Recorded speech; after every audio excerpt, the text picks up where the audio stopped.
Welcome, neighbor. We often think growth happens because time passes, but time doesn't change us. Intentionality does. The people we become are shaped by the choices we repeatedly make. This episode teaches us that growth isn't something that happens to us. It's something we participate in. If you've been here since episode 1, we asked ourselves a question that I hope has stayed with you. Who are you becoming? Then in episode 2, my daughters and I talked about what it looks like to grow together as a family. But today, I want to ask another question. How do we actually become? Because becoming doesn't happen by accident. It happens one choice, one conversation, one habit, and one decision at a time. Today's conversation is a little personal. I want to tell you about someone I used to be. I was the person who always wanted to be around people. If someone invited me somewhere, I wanted to go. If people were hanging out, I wanted to be there. My calendar stayed full. My phone stayed busy. I loved conversations. I loved community. I loved people. But if I'm honest, I don't think I always loved being alone. Because somewhere along the way, I confused being surrounded by people with being connected. I remember there was a season of my life when I always depended on people. Not intentionally, but I noticed something. I always needed someone to call, someone to text, someone to go somewhere with, someone to fill the silence. Being alone felt uncomfortable. And yet, even surrounded by people, I still felt alone. Isn't that interesting? You can be surrounded by people and still feel lonely. The Bible tells us it's not good for man to be alone, and I believe that. God created us for community. We need people. We need healthy relationships. We need encouragement. We need accountability. We need one another. But I also noticed something else in Scripture. Jesus often withdrew before major decisions, after miracles, during difficult seasons. He stepped away, not because he didn't love people, but because he needed uninterrupted time with his Father. I started asking myself, why am I so uncomfortable in silence? Why do I always need noise? Why do I always need someone around? And little by little, God began teaching me something. Solitude isn't punishment. It's an invitation. Because when the noise settles, you finally hear what your heart has been trying to tell you. Here's another thing I realized. I was disappointed in people.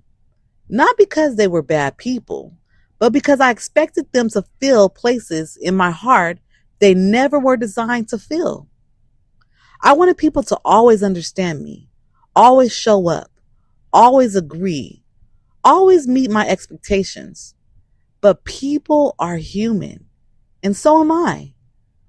The more I expected people to carry what only God could carry, the heavier our relationship became. Becoming on purpose didn't happen overnight. It happened through little choices, choosing to stay home sometimes, choosing quiet over constant noise, choosing prayer before scrolling, choosing to journal, choosing to say no, choosing to disappoint people instead of abandoning myself, choosing to stop trying to earn everyone's approval. Little choices, big transformation. If you knew me years ago, you might be surprised to know I actually enjoy being home now.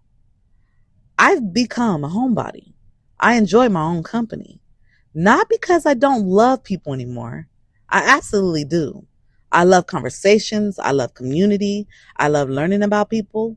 But today, I no longer need constant activity to feel whole. I discovered peace. I discovered that being by myself doesn't have to mean being lonely. Maybe becoming on purpose isn't about adding more people to your life. Maybe sometimes It's about creating enough quiet to hear your own thoughts, to notice what you've been avoiding, to reconnect with what matters most. For me, those quiet moments have also become the place where I hear God most clearly. But whether your quiet comes through prayer, journaling, walking, or simply sitting without distractions, I think we all need space to hear ourselves again. Neighbor, can I leave you with 3 questions? What is distracting you from becoming the person you want to be? When was the last time you gave yourself permission to sit in silence? And what voice has been the loudest in your life lately? And is it helping you grow? Neighbor, this week I want to challenge you to spend 15 uninterrupted minutes with yourself. No phone, no television, no scrolling, no notifications, just quiet. You don't have to solve anything. You don't have to have all the answers. Just notice what comes up. For me, those moments often become conversations with God. For you, it may simply be the first time you slow down long enough to hear your own heart. Either way, I think you'll discover something worth listening to. Neighbor, thank you for growing with me today. If there's one thing I hope you take away from this conversation, it's this. There is a difference between being alone and making space for yourself. We live in a world that constantly asks for our attention. Sometimes the most meaningful thing we can do is become quiet long enough to reconnect with who we are. For me, that's often where I find peace, clarity, and direction in my relationship with God. Your journey may look different, but I hope you find a rhythm that helps you slow down, breathe deeply, and become more intentional with the life you're living.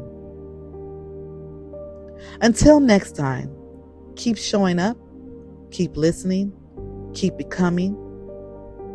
Thank you for growing with me today.